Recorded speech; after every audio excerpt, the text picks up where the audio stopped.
बिस्मिल्लाहिर्रहमानिर्रहीम। अस्सलाम वालेकुम। कंपाइलर कंस्ट्रक्शन की क्लास है हमारी और आज हमारे पास लैब नंबर 16 है। 16 लैब के अंदर जो हमने काम करना है वो हमने कंप्लीट कंपाइलर को देखना है कि हमने जो एक अपना कंपाइलर हम बना रहे थे, हमने प्रीवियस जितनी भी लैब्स थी वहाँ पर लैब 15 जो हमने काम किया है वो हमने काम क्या किया है वो हमारे पास यहाँ पे सीरियल में जो वो गिवन है कि हमने विजुअल स्टूडियो को इंट्रोडक्शन देखा, देन हमने रेगुलर एक्सप्रेशन को देखा, रेगुलर एक्सप्रेशन की इम्प्लीमेंटेशन देखी, फिर विदाउट रेगुलर एक्सप्रेशन भी हमने इम्प्लीमेंट करके देखा कोड। ठीक है, वेरिएबल्स को डिक्लेयर करवाया, फिर उसको वैल्यू नहीं असाइन की, अगेन उसको जब मेमोरी दी गई वेरिएबल्स को वैल्यू जब उसको असाइन की गई, फिर ठीक है इनिशियलाइजेशन वेरिएबल्स की, फिर एक अगर सिंपल आपने स्ट्रिंग आउटपुट करवानी हो या फिर हार्ड कोड वैल्यूज को आउटपुट करवाना हो तो भी उसके लिए क्या करना है, या फिर किसी वेरिएबल की अगर आपने कोई वैल्यू इनिशियलाइज करवाई हुई है और उसको आप आउटपुट करवाना चाह रहे हैं तो हमने कैसे करना है with regular expression and without regular expression, दोनों तरीकों से हमने देखा। अच्छा, यूजर की इनपुट जो है वो बहुत जरूरी होती है किसी भी प्रोग्राम के अंदर। जब भी आप कोई सॉफ्टवेयर बनाते हैं, जब भी आप कोई प्रोजेक्ट पे काम कर रहे होते हैं तो यूजर की इनपुट जो है वो मस्ट हैंडल की जाती है। तो यहाँ पे भी हमने यूजर की इनपुट को भी देखा।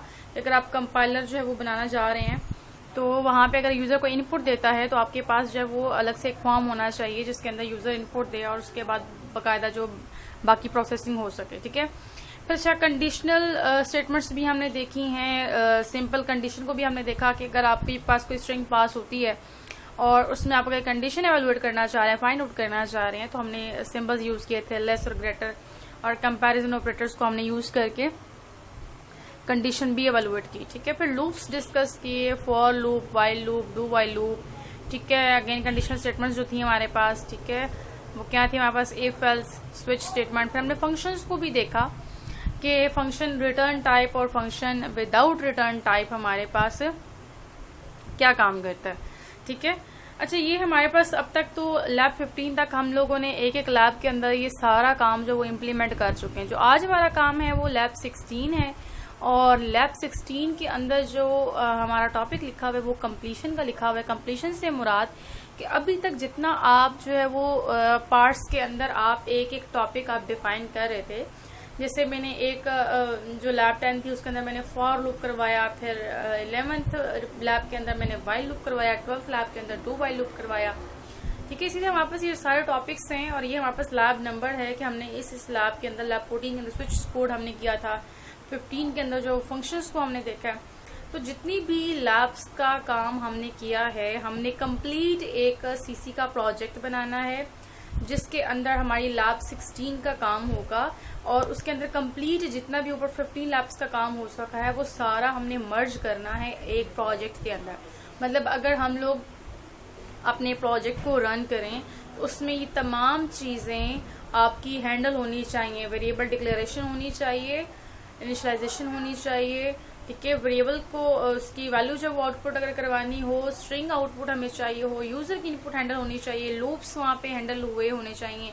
ठीक है, अगर आपका प्रोग्राम जब वो रन करते हैं आप तो उसमें आपका जो आप लूप अगर कोई देते हैं वहां पे तो लूप भी आपका हैंडल होना चाहिए। फिर आपकी कंडीशनल स्टेटमेंट्स जो है आपकी वो भी हैंडल हुई भी हो। तो ये हमारे पास लैब 16 का काम है जो कि आज हम एक अपना नया प्रोजेक्ट एक बना के उस नए प्रोजेक्ट के अंदर इन तमाम जो काम था लैब 1 से 15 तक उस तमाम काम को मर्ज भी करेंगे और उसका एक रिव्यू भी करेंगे कि एक जो कंप्लीट हमने एक प्रोजेक्ट बनाया है उसको भी एक डीपली जो है वो थोड़ा सा रिव्यू करेंगे और नए सिरे से जो है वो लैब 1 से लैब 15 तक का काम जो हमारा क्या हो जाएगा, रिवाइज हो जाएगा। ठीक है, तो आते हैं विजुअल स्टूडियो के ऊपर। तो यहाँ पे मैंने एक जो है वो प्रोजेक्ट क्रिएट किया है। मैं स्टार्ट से सब चीजें जो है वो आपको एक थोड़ा सा बता दूं। लैब 16 मैंने इसको टाइटल दिया है प्रोजेक्ट को। ठीक है, यहाँ पे मैं फाइल पे जाके न्यू प्रोजेक्ट हम कैसे क्रिएट करते हैं, फाइल, न्यू प्रोजेक्ट, और यहाँ से आप विंडो फॉर्म एप्लीकेशन को सिलेक्ट करते हैं। यहाँ पे आप अपने प्रोजेक्ट का कुछ भी नाम दे सकते हैं, जैसे मैंने लैब 16 दिया है। ठीक है, तो यहाँ पे आप कुछ भी सीसी प्रोजेक्ट या कुछ भी अपने लैब का प्रोजेक्ट का नाम रखेंगे। यहाँ पे ओके पे क्लिक करेंगे तो आपके पास एक प्रोजेक्ट क्रिएट हो जाएगा। जैसे ही प्रोजेक्ट हमारे पास क्रिएट हो जाएगा आपको एक सिंपल फॉर्म जो है वो नजर आएगा। ठीक है, इसको आप ड्रैग ड्रॉप भी कर सकते हो यहाँ से। ठीक है, और यहाँ पे फिर आपने जाना है व्यू पे जाके आपने सर्च करना है टूल बॉक्स के अंदर आपने सर्च करना है जो भी आपको चाहिए। जैसे मुझे रिच टेक्स्ट बॉक्स चाहिए तो मैं यहाँ पे डबल क्लिक करूंगी और इसको यहाँ पे क्या कर लूंगी, ड्रैग करूँ, मतलब डबल क्लिक करोगे तो यहाँ पे ऑटोमेटिकली आपके फॉर्म के ऊपर वो बटन आप टेक्स्ट बॉक्स आपका आ जाएगा। इसी तरह अगर आपको एक बटन चाहिए, जैसे कि मैंने यहाँ पे कंपाइल का बटन एक लगाया हुआ है, अगर आपको बटन चाहिए तो यहाँ पे आप क्या करेंगे, यहाँ पे आप बटन सर्च करेंगे। ठीक है, आप यहाँ पे बटन सर्च करेंगे और बटन सर्च करने पे आपको यहाँ पे डबल क्लिक जब बटन के ऊपर करेंगे तो यहाँ पे आपका क्या आ जाएगा, एक बटन भी आ जाएगा।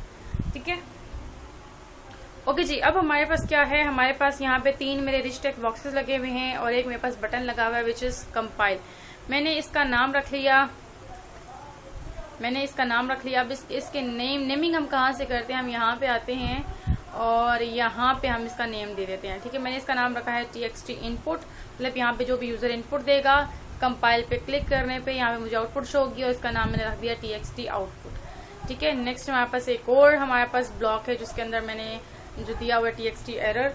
ठीक है, अगर आपका कोई भी यूजर यहाँ पे आपको इनपुट करते हैं और इनपुट करने पे आपकी कोई अगर एरर आती है, एरर मैसेज आ जाता है, मतलब वो आपका रन नहीं होता आपका प्रोग्राम, तो यहाँ पे इस जगह पे आपको एरर मैसेज वो क्या करते, डिस्प्ले कर दे। ठीक है, तो जो बाकी वर्किंग है हमारी वो कंपाइल बटन के क्लिक के ऊपर है। हम नए सिरे से कोड को देखते हैं, इसको समझने की कोशिश करते हैं कि हमारे पास अगर मैं इसके ऊपर कंपाइल बटन के ऊपर कोड पे क्लिक करूंगी, बटन पे सॉरी, तो उसके बैकएंड पे वर्किंग क्या है। ठीक है, ऑलरेडी मैंने प्रोजेक्ट जो है वो क्रिएट किया हुआ है, एक बनाया हुआ कोड भी लिखा हुआ है। ठीक है, इसको मैं थोड़ा सा जो रिव्यू करवा देती हूँ आपको, ताकि सारी चीजें प्रीवियस जो है वो हमारी क्या हो जाए, रिवाइज हो जाए। ठीक है, तो यहाँ पे आपने एक चीज देखनी है कि यहाँ पे लाइब्रेरी एक यूज करनी है। यहाँ पे अभी हमने फिलहाल जो है वो रेजिक्स क्लास यूज नहीं की है, क्योंकि हम लोग दोनों एक ही टाइम पे जो है वो एक ही तरीके से काम इम्प्लीमेंट करेंगे, मतलब या थ्रू पैटर्न मैचिंग करेंगे। ठीक है, कि आपकी जब इनपुट आ रही हो वो आपकी पैटर्न के साथ आप मैच करवाएं उसे, या फिर आप उसको रेजिक्स क्लास के थ्रू भी आप उसको पैटर्न डिफाइन कर सकते हैं। ठीक है, तो हमने अभी रेजिक्स क्लास को, क्योंकि ऑलरेडी हमने डिटेल में लैब 3 के अंदर जो वो काम किया था रेजिक्स के ऊपर, तो इस टाइम पे जो मैं काम करूंगी वो थ्रू पैटर्न मैचिंग हम सिंपली करेंगे। ठीक है, सिंपल एक स्ट्रिंग टाइप का एक पैटर्न बनाएंगे और उसके थ्रू हम क्या करेंगे, उसको एक मैचिंग करेंगे। ठीक है, जो भी इनपुट आ रही होगी, एक्सपेक्टेड इनपुट सारी जो वो हम हैंडल करेंगे। अच्छा, एक लाइब्रेरी आपने देखी, यहाँ पे आपने देखा होगा कि मैंने एक चीज यूज की है, हैश टेबल। हैश टेबल आपका बेसिकली क्या होता है, हैश टेबल आपका हैशिंग के लिए यूज होता है। ठीक है, जिसके अंदर जो है वो क्या होती हैं, कीज होती हैं और वैल्यूज होती हैं। जस्ट लाइक डिक्शनरी के अंदर भी कीज होती हैं और कीज के अगेंस्ट क्या होती हैं, वैल्यूज होती हैं। ठीक है, सिमिलरली हम हैश टेबल को भी जब यूज करते हैं तो इसमें भी जो भी आप डाटा स्टोर करेंगे आपकी वो की स्टोर होगी और की के अगेंस्ट वैल्यू स्टोर होगी। अगर आपकी की कोई वैल्यू नहीं है तो वो अपने पास -1 स्टोर करेगा। अच्छा, हैश टेबल को अगर आपने अपने प्रोजेक्ट में यूज करना है तो आपने उसके लिए एक लाइब्रेरी जो ऐड करनी है वो है यूजिंग सिस्टम डॉट कलेक्शन। ठीक है, ये लाइब्रेरी आपने यूज करनी है। इस लाइब्रेरी को यूज करते हुए आप हैश टेबल को यूज कर सकते हैं। ठीक है, हैश टेबल आपने यहाँ पे उसका एक वेरिएबल बनाया और वेरिएबल बनाने के बाद उसको यहाँ पे आपने क्या कर दिया, न्यू हैश टेबल, मतलब उसको आपने क्या कर दी, मेमोरी असाइन कर दी। ठीक है, अच्छा, जो हमारे पास काम है वो हमारे पास बटन क्लिक के ऊपर काम है, तो सिंपली मैं भी देख लेती हूँ यहाँ तक एक बटन का काम क्या है। बटन का काम हमारे पास ये है कि हमारे पास यहाँ पे जैसे कि लिखा हुआ है txt error dot text equals to blank, मतलब उसको कुछ भी नहीं दिया हुआ अभी उसको। ठीक है, हमने यहाँ पे उसको सिंपली ब्लैंक जो अभी क्या कर दिया, उसको इनिशियलाइज कर दिया, मतलब अभी उसके अंदर खाली है, एम्प्टी है, उसके अंदर अभी कुछ भी नहीं है। ठीक है, एक जो है मेरे पास स्ट्रिंग टाइप की एरे बनाई जिसका नाम जो है वो लाइंस रखा गया। अब लाइंस के अंदर हमारे पास आ क्या रहा है, जो भी आपकी इनपुट आ रही है, मतलब अगर मैं यहाँ पे इस तरह करूं कि जो हमारे पास फॉर्म था, फॉर्म का डिजाइन, ये हमारे पास यहाँ पे जो भी यूजर जो है वो इनपुट कर रहा है। अब इनपुट हमारे पास कहाँ जा रही है, डॉट टेक्स्ट डॉट स्प्लिट। अब उसको स्प्लिट किया जा रहा है किसकी बेस पे, /r/n, मतलब कैरेज रिटर्न। /r आपका एंटर की बेस पे होता है। देखिए, मैं कोई भी यहाँ पे अगर लाइन लिखती हूँ, फर्स्ट लाइन में लिखती इंट a, यहाँ पे मैंने दूसरी लाइन पे जाके मैंने उसको इनिशियलाइज करवा दिया a = 20। तीसरी लाइन पे जाके मैंने सी आउट करवा दिया, सी आउट करवा दो a की वैल्यू। ठीक है, तो हमारे पास क्या हो रहा है, हमारे पास लाइंस आ रहे हैं, मतलब नेक्स्ट लाइन पे मैं जा रही हूँ, या तो नेक्स्ट लाइन की बेस पे क्या कर रहा है, स्प्लिट कर रहा है टेक्स्ट को, जो आपका टेक्स्ट है, या फिर वो कैरेज रिटर्न कर रहा है। ठीक है, मतलब एंटर की बेस पे या तो आपका वो कर रहा है स्प्लिट कर आपके टेक्स्ट को, या फिर एंटर की बेस नेक्स्ट लाइन की बेस पे। वो स्प्लिट क्यों कर रहा है, क्योंकि जरा एक लाइन को हम फिर पैटर्न मैचिंग देखेंगे। जब पहली लाइन में आपकी इनपुट आ रही है वो हम उसका पैटर्न मैच करेंगे, फिर दूसरी लाइन का पैटर्न मैच करेंगे, फिर तीसरी लाइन का पैटर्न मैच करेंगे।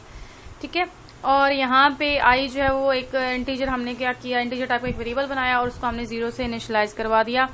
और इसी बटन के अंदर हमने एक मेथड का जो मेथड है, मतलब एक जो फंक्शन है आपका, फंक्शन का नाम भी मेथड में रखा हुआ है, तो एक मेथड हमने कॉल कर लिया और उसको मैंने वो लाइंस पास कर दी। लाइंस कौन सी पास की, जो भी आपकी यहाँ पे इनपुट आई हुई थी वो आपकी मेथड को पास होगी। ठीक है, तो यहाँ तक ये हमारे पास सिर्फ बटन क्लिक का कोड था जो कि हमने यहाँ पे किया कि कंपाइल के बटन की जब क्लिक करोगे तो आपका ये वाला काम जो वो आपका काम होगा।